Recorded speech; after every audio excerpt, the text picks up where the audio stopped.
Have you ever wondered how incident response works in industrial control systems, or when we talk about operational technology, right? Power plants and mines and subways and water and wastewater treatment plants, right? How does incident response work in these types of environments? Sometimes you might even wonder just how does cybersecurity work in general in these types of environments?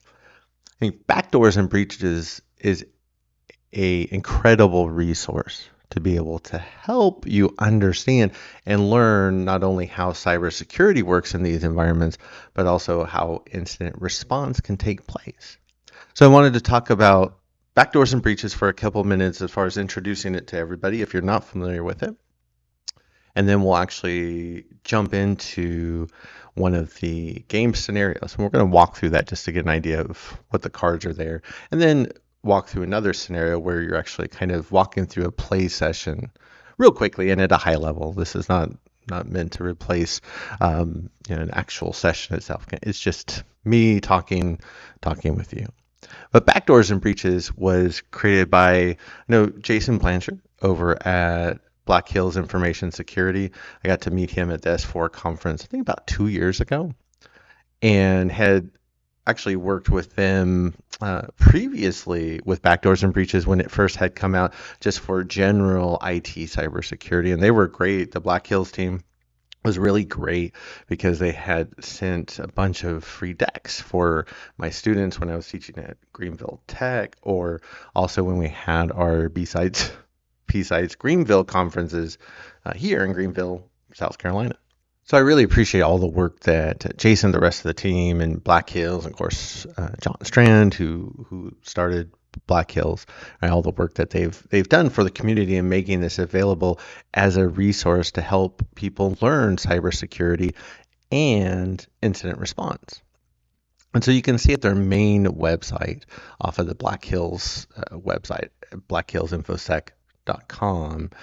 They point you to some of their resources. You can see here's the video on YouTube that Jason had put together that'll actually walk you through how to play Backdoors and Breaches. So definitely check that out.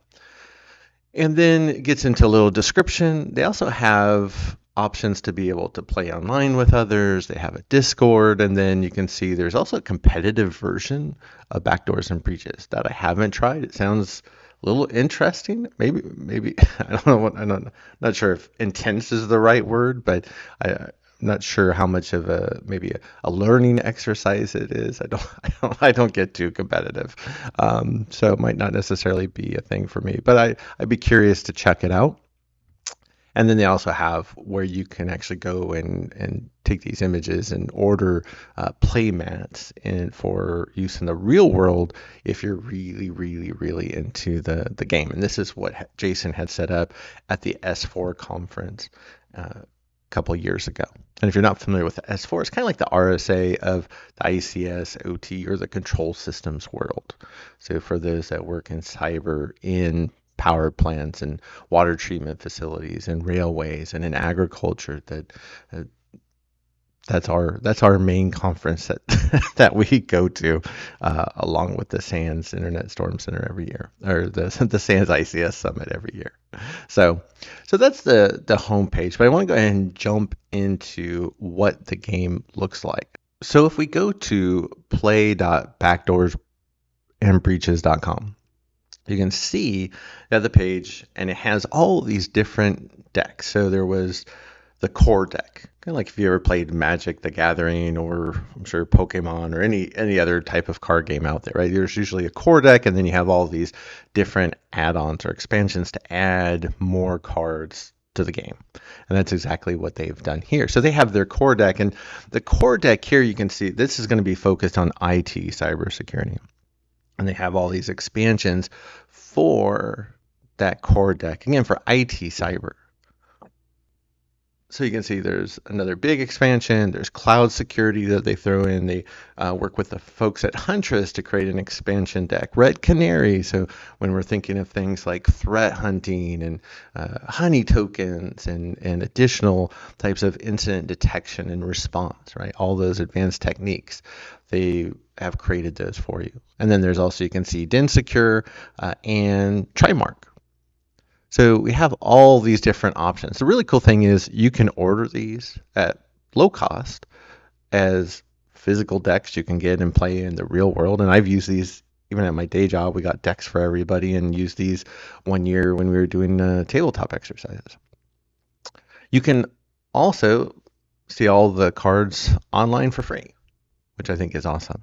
What's really awesome for me being in ICS OT cybersecurity is that they work with Dragos to create a complete deck specific to ICS and OT cybersecurity. Because while a lot of what we talk about in IT cybersecurity does apply to ICS OT, in the ICS OT environments, we're really talking about what happens when an attacker does get into that power plant network, or the network that's attached to a water treatment facility, or that's used to run a subway. Right? And then we start getting more into questions of safety, availability of those services, right? Making sure that people go home at the end of the day safe and sound, and all their fingers and toes intact. Making sure that people have electricity when they flip the light switch, or they have clean water when they turn on the tap. So it definitely is different from IT cybersecurity. Not that IT cybersecurity isn't important. It's just ICS OT is different with a lot of commonalities at the same time. And then I did see they added now this one big mega deck. So they took all of those decks together and put them into one monster deck, which could be a little crazy. I'm curious to see. I ran through one or two to see if any of the ICS OT cards would even come up, and I think they get buried, but I'm sure there'll be some scenarios where they do. So regardless, we're going to go ahead and click on Backdoors and Breaches for the ICS OT core deck that Black Hills had developed with Dragos.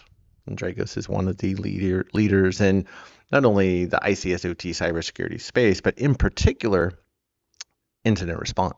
Right? If there's someone that you would want to call for incident response in ICS OT, it's going to be Dragos. And so this is what the game field looks like. Remember, it's a card game, but it's also a take on Dungeons and Dragons. So you're building a scenario. You're building a scenario that you're responding to. And the idea is you can see that there's these 4 color cards at the top that you're supposed to be able to identify during this response scenario. Right? How did the attackers initially get into the environment, right? That initial compromise. How do the attackers move throughout the environment and gain additional access over systems? That's the pivots and escalate. We also talk about they had some type of command and control mechanism to be able to remotely access that environment from over the internet. And how did they steal information from the network? How did they do that exfil? And persistence, right? How are they being able to stay in the environment and avoid detection? Those are the 4 things that you're supposed to be able to find or discover. And we'll look at some examples just to give you an idea. And then we'll jump into those procedures. Those are the procedures and the tools that we use as defenders to be able to figure out, well, how did the attackers get in? What did they do when they got in? And that's really what we're trying to find out or figure out with those other cards. So let's jump into, just looking at the card for initial compromise, and we can blow this up. So you can see what a card looks like. And I think these are really cool cards. So you talk about the initial compromise. Right? How did the attackers get into the environment? Well, it was a dual home device. So in ICS or OT environments, we have engineering workstations, which at the end of the day, the vast majority of the time, they're going to be either Windows workstations or they're going to be Windows laptops. And you can see in this case, let's say it's a Windows workstation that somehow ended up with two different interfaces, two different network interfaces. And one was connected to the OT network, where it could be used to do things like connect to PLCs or other control systems to program and monitor. And then on the other end, it has a network interface that's connected to the IT network, which, of course, the dangers with the IT network, most important, is it has internet access. And so this dual homed engineering workstation makes a perfect bridge between IT and OT. So once it's compromised, the attacker has their foothold on the OT environment. So that's the idea of what happened in this environment. Now how we as defenders can find that dual home device. You can see they give us ideas on, we can use different procedures or detection procedures, like we can look at our SIM. We can do a showdown review to see, is this asset exposed to the internet directly over a public IP address? We can do endpoint analysis. Maybe we have a EDR tool in the environment. And then we can also use UBA, or user behavior analytics, or here they talk about user and entity behavior analytics, right? Establishing a baseline of activity for a person or a host over time and seeing if there's anything abnormal happening. And then they also talk about some actual tools in the real world you can use to do these things, like Shodan, Nmap, Mascan. And they even give you the little Shodan logo, which is cool. I really like all the thought and effort they put into these cards. So in this scenario, we can just leave this open. We already know that the attackers got into the environment because there was a dual home system that was connected to both IT and OT at the same time. And I've seen this. I've seen this a couple times over the years. So this is a very real world example of what could happen. And I'll tell you, I've gone through all of these cards. I have multiple physical decks. I've gone through the virtuals. These are all very, very real scenarios. None of these are made up or theoretical. These are aspects to different incidents that happen in the real world. So when we talk about pivot and escalate, right? Once the attacker's in the environment, in this case, again, that scenario where they talk about that dual homed engineering workstation. So an attacker is on that box. Well, then what do they do? Right? How do they move through in the environment? How do they gain more, maybe administrative access to other control systems to do what they want? So let's blow that one up. In this case, you can see that they use a GPO from a domain controller to be able to push out a scheduled task to all the Windows machines in the environment. And if you're new to industrial control systems and OT environments, if you go into a power plant, if you go into a water treatment facility, or the systems that run a subway, what you'll see is, yes, we have operational technology or control system assets like PLCs and HMIs and RTUs and all these DCS, all these wonderful fun acronyms that you might hear about. But I actually also have a lot of Windows machines, including things like Active Directory. Remember that engineering workstation we use to program control system assets? That's a Windows box 99.99% of the time. So in this case, in that OT environment, they do have Active Directory.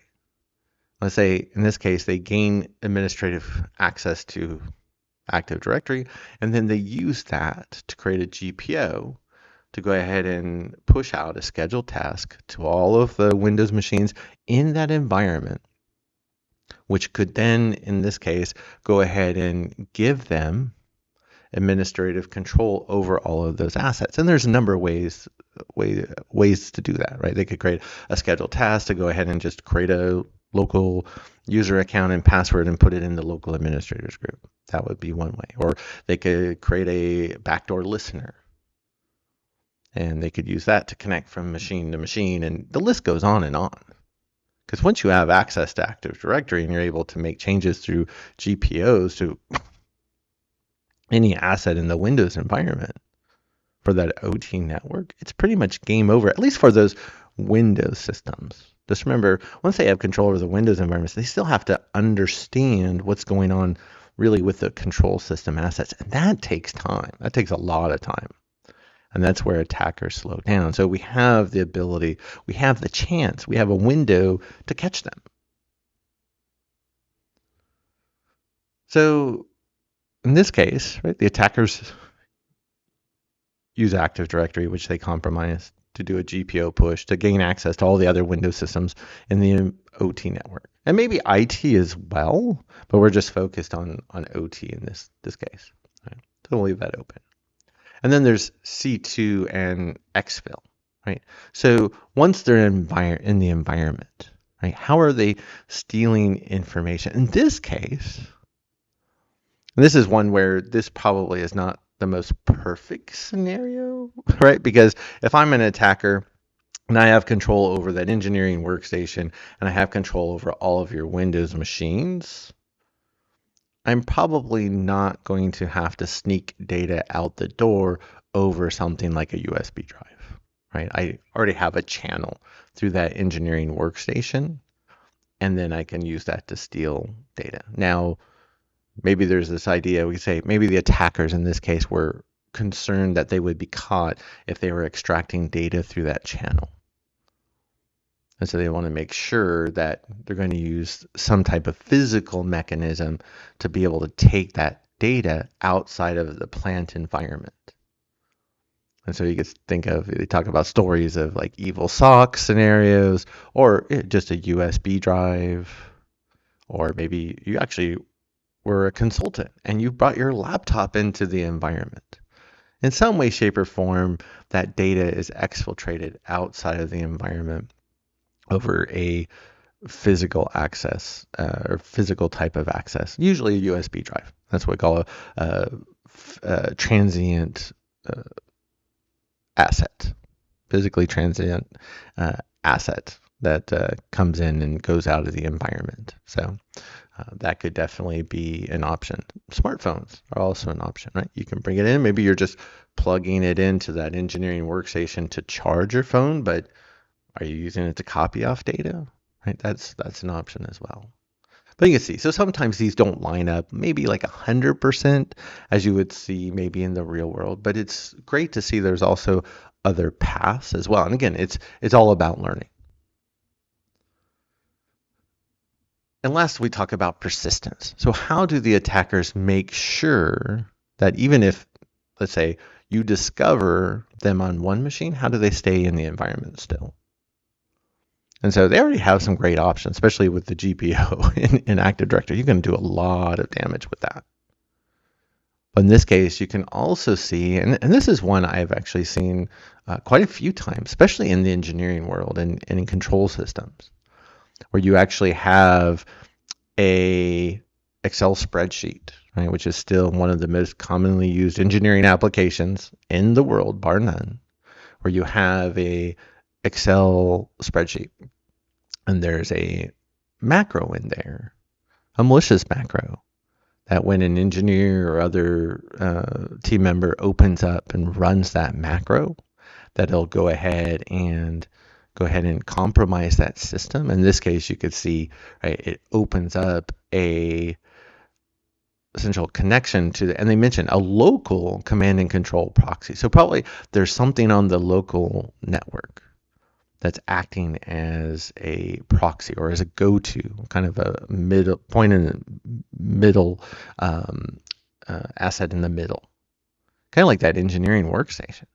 Because I know, if I communicate with the engineering workstation that's on the OT network, it also has that connection to the IT network, which is connected to the internet, and we can go out that way.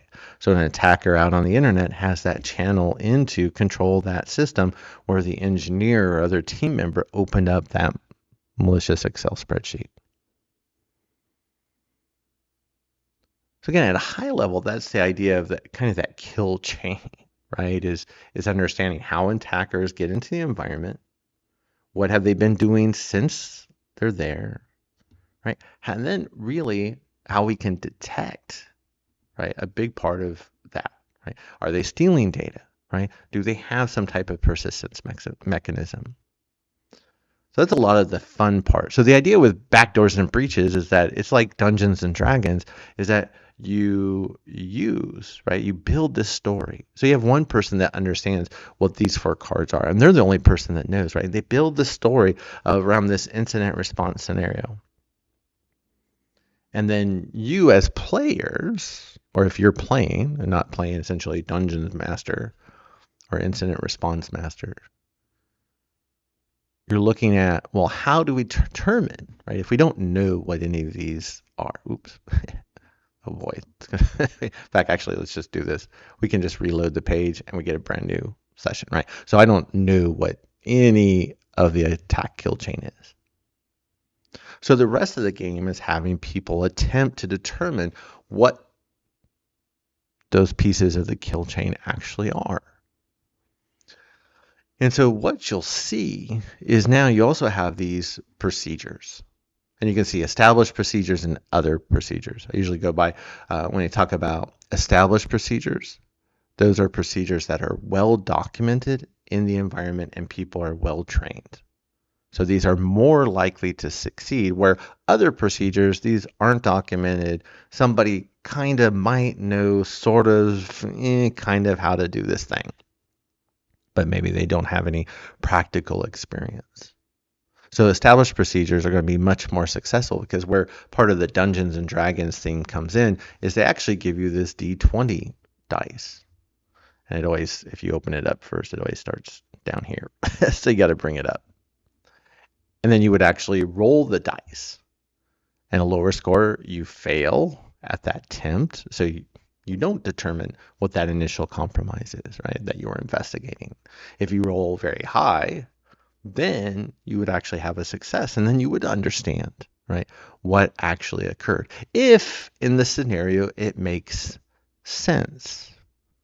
Because sometimes, like in this case, you might have initial compromise, and we can see, oh, it's another dual home device. That was just by luck.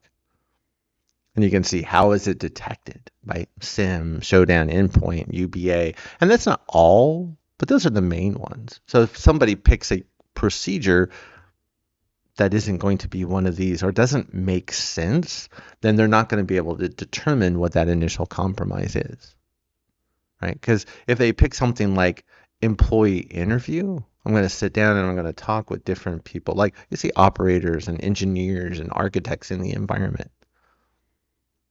But in this case, more than likely, they're probably not going to know about that dual-homed engineering workstation. So no, it wouldn't make sense that employee interviews help discover that initial compromise. So hopefully that makes sense. So it does, again, it's very much like playing Dungeons and Dragons. So it's not like a perfect, like you have to follow these rules. I mean, you're building a story, and there's a lot of flexibility. We're not playing the competitive version of it. Right? But tell the story and help people understand how incident response works in the environment. Like I said, it's great not only to understand how incident response works in control system environments, but also just how cybersecurity works in control system environments. Because you can just go through each of these cards and understand, oh, here's one way an attacker could get in. Or here's a way an attacker can move throughout the environment. I never thought of that. Like, that's really cool. And I think that's the beauty of Backdoors and Breaches. And if you're looking at this by yourself, there's no pressure.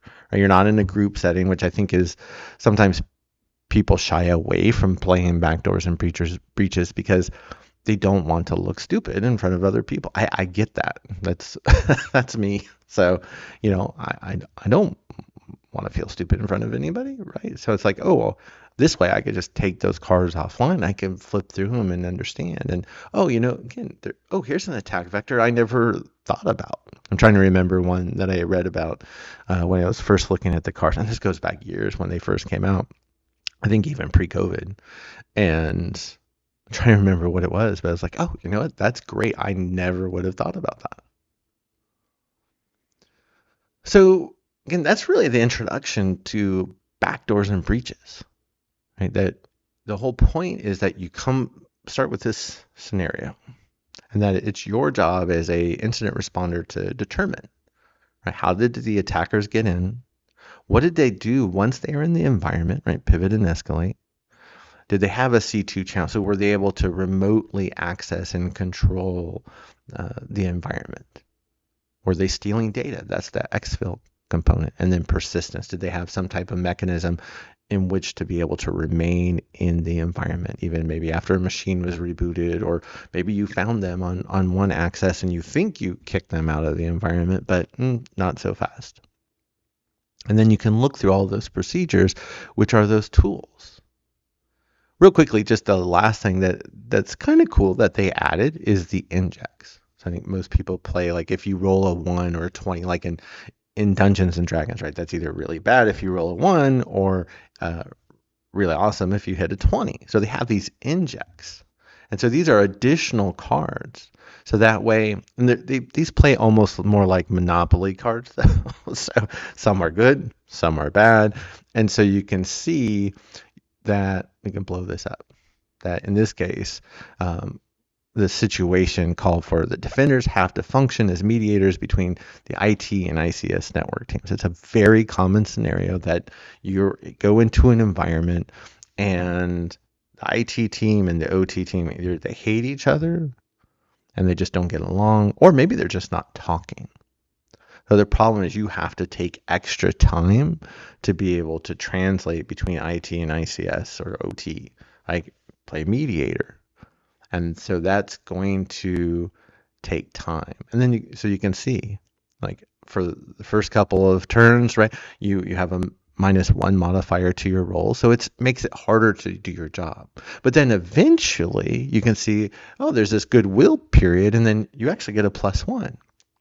So it actually makes your job easier. So that's a great example that we see in the real world all of the time. So I think they did an incredible job making these cards very realistic of what you see. So again, even if you're not familiar with ICS or OT environments, or cybersecurity and OT, or incident response in ICS and OT, if you want to learn more, check out Backdoors and Breaches. I'm actually going to be doing a live session. Not that it matters if you're watching this on YouTube somewhere down the road in the future, but I'll be scheduling that through LinkedIn, and it'll actually be recorded on YouTube. So check out the live section if this is down the road, and hopefully we'll get some folks online and we'll walk through a scenario or two and hopefully learn about incident response in control system environments. I'm really excited. So I appreciate the time. Thanks for checking it out. If you enjoy the video, please like it, subscribe, share with everybody, and I really appreciate it. And again, thanks for coming, and I'll see you later. Take care.